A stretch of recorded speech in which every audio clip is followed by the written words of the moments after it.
In this episode, we speak with Bill Martiner, the co-founder and CTO of Avenue One, a technology service platform and investment marketplace for institutional owners, buyers, and sellers of residential rental real estate.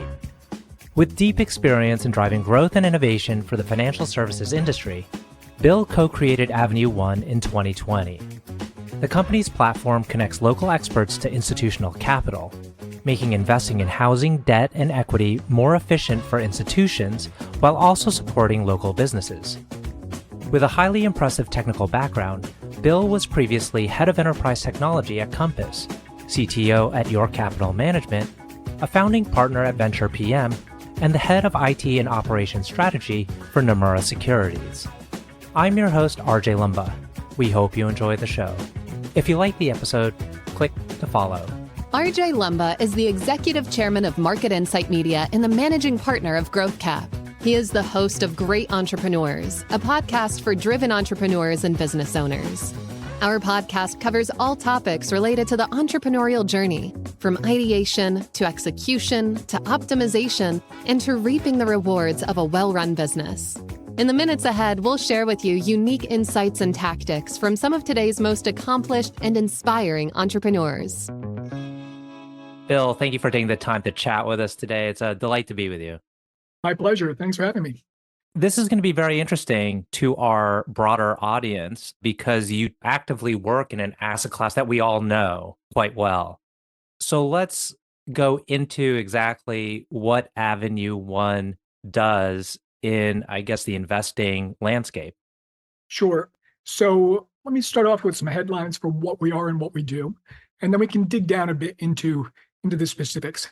So basically, we're a platform that is focused on single-family home rentals. Mm-hmm.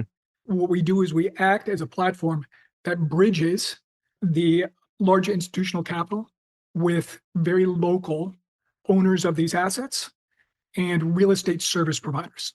We provide that connective tissue that allows those two sides to transact. We're asset light, we have no balance sheet, and we're a networked business model. So most of our field operations is done through partnerships. And I think that's very key to our ability to scale and really some of the core tenets of the business. Excellent. So let me speak a little bit about the market context. Like you said, anybody who lives in a home is kind of familiar with this asset class, but may not be that familiar with the single family home rental business. So it's larger than I thought before I was introduced to it.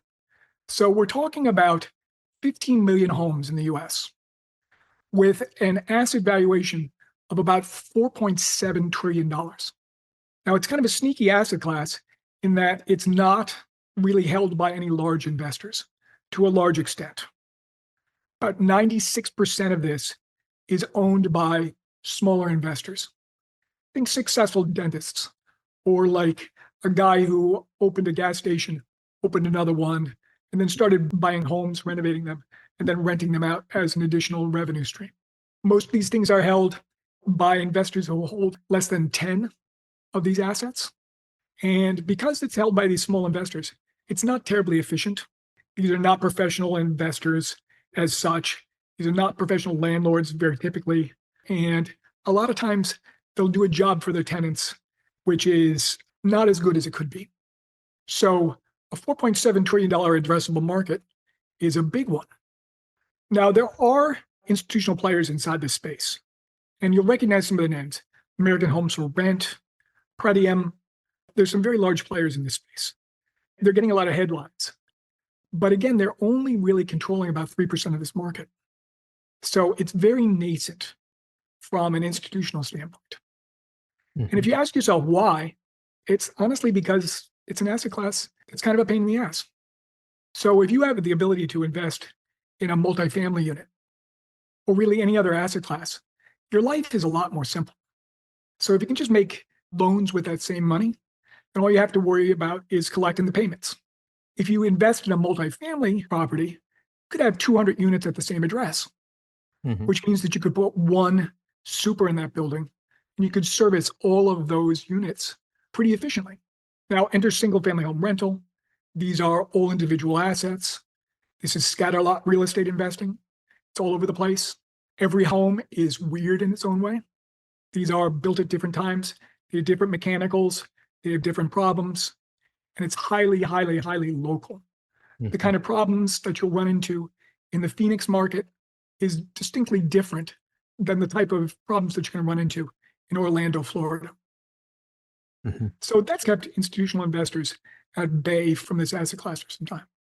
So obviously that's an opportunity. This is an interesting asset class from an investor standpoint. It's not correlated. It has generally good returns.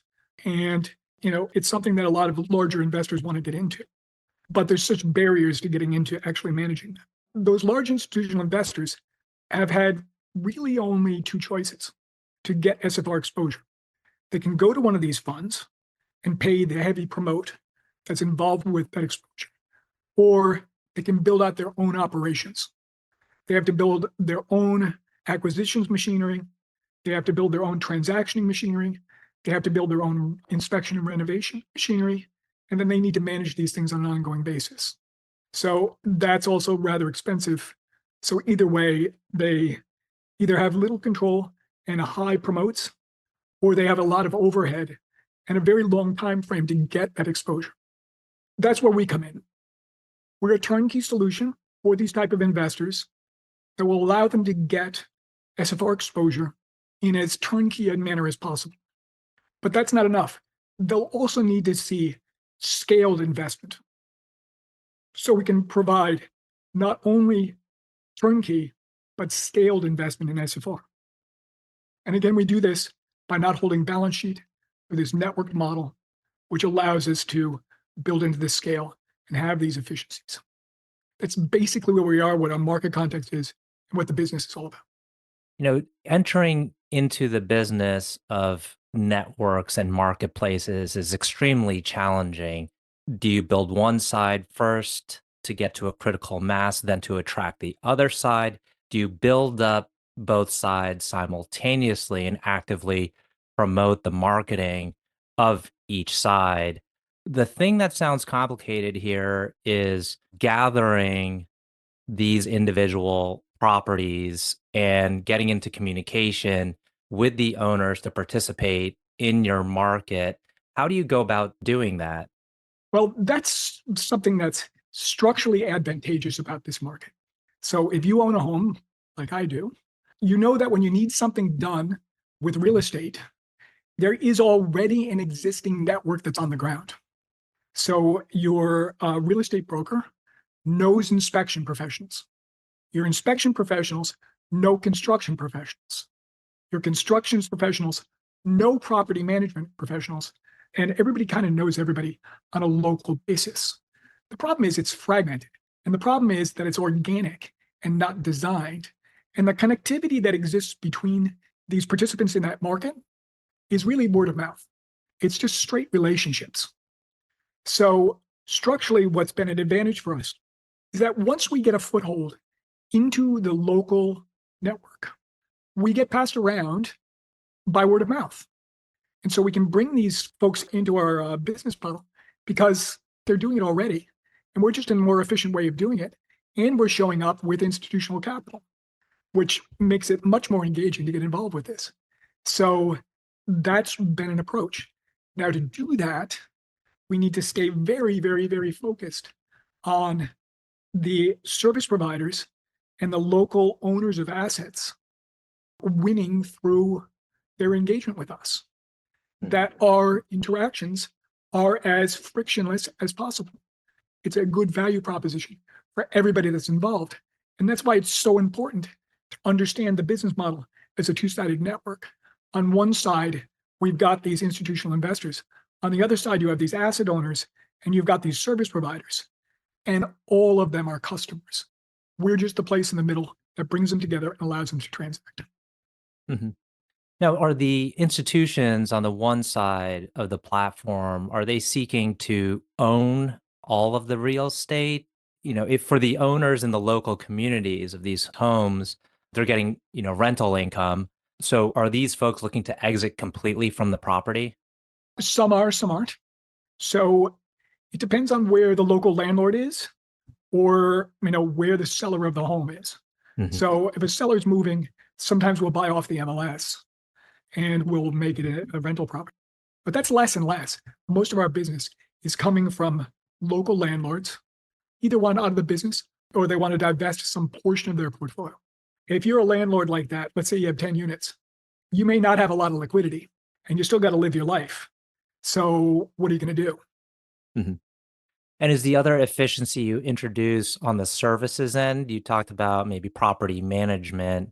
So I guess there's economies of scale being able to work in a community where your homes could be a mile apart, but you have like 10, 15, 20 homes.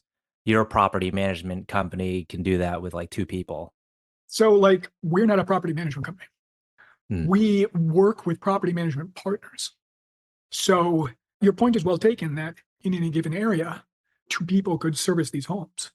But if you've got 500 units in that area, Mhm. you need more than one property manager. And the other thing that's interesting about the property managers, it's interesting about all these local market participants, is that they have a lot of local knowledge. So we're buying these homes, we're underwriting these homes, we're using a lot of data, we're doing a lot of analytics, a lot of machine learning to figure out which ones we should buy. And that tells us everything that we can learn from the data that's available. But we don't know what people are gossiping about, where a new road is going, or Mhm. somebody who's developing something. So it's hard to overstate how important the local expertise is in allowing us to be what we are. Now, the demand side here, the end user, the person or family that would rent the home, increasingly they're seeing opportunities to do so in a new home, say like Toll Brothers building, entering the market, or one of these big home builders constructing brand new properties. We're into that as well. So BTR is a focus for ours as well. From our standpoint, we want to transact with those houses. We want to be able to manage these houses. We want to get institutional capital access to this exposure. And we want our local service providers to do well as a part of this transaction. So it's all good. Doesn't matter where it comes from. House is a house. So I live in the Princeton area and I know these folks that actually own 10 homes. And that the example that you shared with us, I'm very familiar with that. And so what would the return profile look like, say if I were one of those people and I had the 10 homes and I had a yield off of those assets? Well, Alternatively, if I came in on the other side as an investor in your platform, how would the yields compare? well, let me first say that in Jersey, it would not be good because your Hmm. tax rate's too damn high. By the way, I'm just across the river from you in Bucks County. Oh, Um, okay. We so should get together. yeah, that'd be nice. So if you are managing your own properties, we've actually done studies around this. So we're in a unique place from a data standpoint in that because we bought existing portfolios and then we've managed those portfolios, we get a very rare glimpse at kind of a before and after picture. So if the portfolio exists, it's existed for years, it's making a certain amount of rent and it's costing a certain amount to operate, we have that data. Then after we operate that for a period of time, we're able to take a look at those same properties in that same location under different management, and we're able to compare the two. Nobody who doesn't do business with these acquisition of portfolios can really have any insight into what that looks like. Hmm.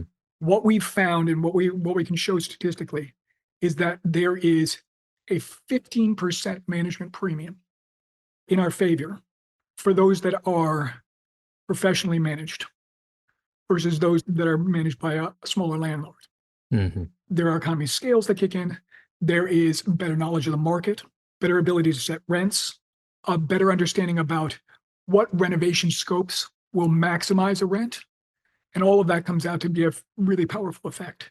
Now, it's 15% for just the management portion. If this is a property that has an existing tenant in it, that tenant turns, and we have the opportunity to rehab that, then the margin goes up by about 20%. Hmm. So there's real demonstrable, statistically valid premiums that are associated with professional management. Fantastic. No, I think you explained this very well. Interestingly, our podcast is about the entrepreneurial journey, but since you know so much about the technical aspects and financial aspects, I thought I would delve into those areas. Absolutely. Tell us a little bit about your background. You've been in technology, you've been at this intersection of finance and technology. Share with us a little bit about your Yeah, background. I've been in finance for longer than I want to admit on both sell side. So I worked at Nomura Securities for a long time, and then on buy side, where I worked at York Capital for a long time. After my stint at York Capital, I went to work for Compass Real Estate Hmm. and headed that up. And that was where I started to build some real estate shops. So that's kind of my background. When I view the real estate market, I necessarily view it through a vantage points that's necessarily very financial services colored. So I really look at these things. I look at SFR as the most fixed income type of equity. And there's a lot of good parallels between this market and the mortgage market that Hmm. has come to be over the last, how many decades. It was not that long ago that mortgages were whole loans sitting on community banks' balance sheets. Hmm. But with some innovation and maturity in the markets, this is now the largest, most liquid asset class in the world. Hmm. So, with that view, it's hard for me not to see the evolution of the SFR industry in parallels to that. It'll just take some time for it to mature and for innovation to happen inside this space. And it's certainly a big enough market to see some really interesting developments. Hmm. You touched on the property taxes here in New Jersey and why that is prohibitive to maybe implementing a good SFR solution vis-a-vis your platform. I'm sure you've already done this, but Yeah, across no, the US, you already know which areas you want to be in. that's right. And at the end of the day, it's all about price performance, Hmm. right? So the high tax rate jurisdictions weakens the price performance, Hmm. just does. So if you can invest elsewhere, why wouldn't you? Right. So yeah, Sunbelt is very attractive for us from a tax standpoint. It's also very attractive for us because the maintenance is lesser Hmm. and you can run renovations year round. Hmm. Unlike here, where I'm sure you still have snow on the ground as well. We do. So related to volume, how has the platform done? Has it met your expectations for the Yet number of this dollars thesis has flowing through? this thesis has worked really well.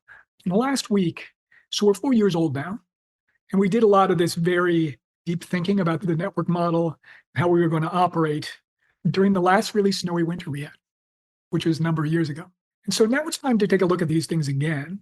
And it's interesting to take a look at these and see that the type of predictions that we did in the past really have played out with some fair accuracy. I don't want to be boastful, but I think we're batting like 65, 70% in terms of the assumptions actually playing out, which Mhm. is surprising to me.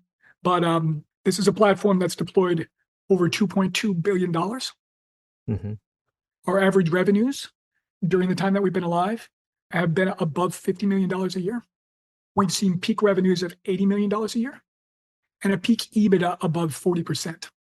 Mhm. So it works. Mhm. That's fantastic. And so kind of the way the platform makes money is through the participants. It's Uh, through fees. yeah. So there's a fee model that's associated with all the different work that we do Mhm. that is set up in such a way that it aligns us well with the investors who trust us with their money. So there's paying points for actual economic benefit. And then when you take a look at, maybe areas of the business that are the most challenging and maybe presenting some constraints, the technology aspect of it maybe doesn't seem as cumbersome as the property kind of outreach and getting to know localities. It's all What, kind of cumbersome. So yeah. like Okay. if you Yeah. compare this model to like an Airbnb Hmm. or like an Uber, same kind of deal, right? So like Uber and Airbnb, they don't own cars, they don't own hotels. They just coordinate buyers and sellers. Hmm. Very complex because you've got all these local jurisdictions and you've got to build this connective tissue in between there. And you need to make good decisions about who you are hooking up with whom. And so it's complicated from that standpoint. It's also complicated on the ground. And the biggest complication has to do with ensuring that work is being done at a certain level of quality, consistent quality.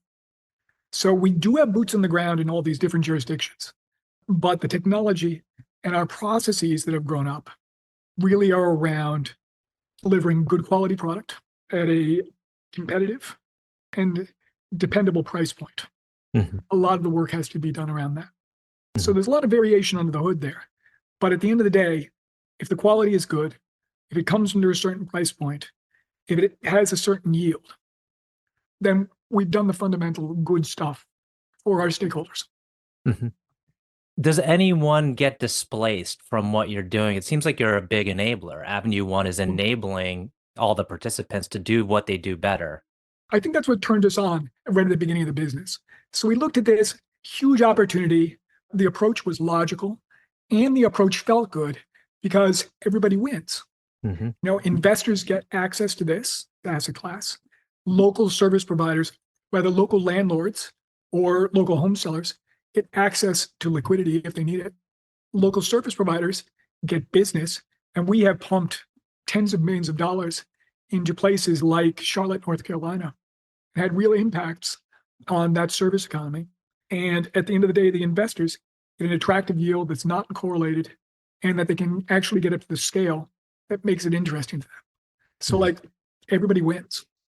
We're coming up on the tail end here. I do have two final questions I like to end with. One is, can you tell us about a person who has had a profound influence on you? Okay. I'm a big fan of the older, kind of less sexy business thinkers. So I have always been a huge fan of W. Edwards Deming, who, if that sounds like a name of some guy from the 1950s, it's because it was. And just his thinking has had a lot of influence on me. His idea of the appreciating a system. So really understanding suppliers, producers, customers, your goods and services, understanding how the beast works. I think without understanding the context and the structure of this market, we may well have taken a different business model and one that's much more common, less scalable, and less successful in the end. The other thing that I really like about him is this whole idea of what's called the Deming cycle of plan, do, check, act.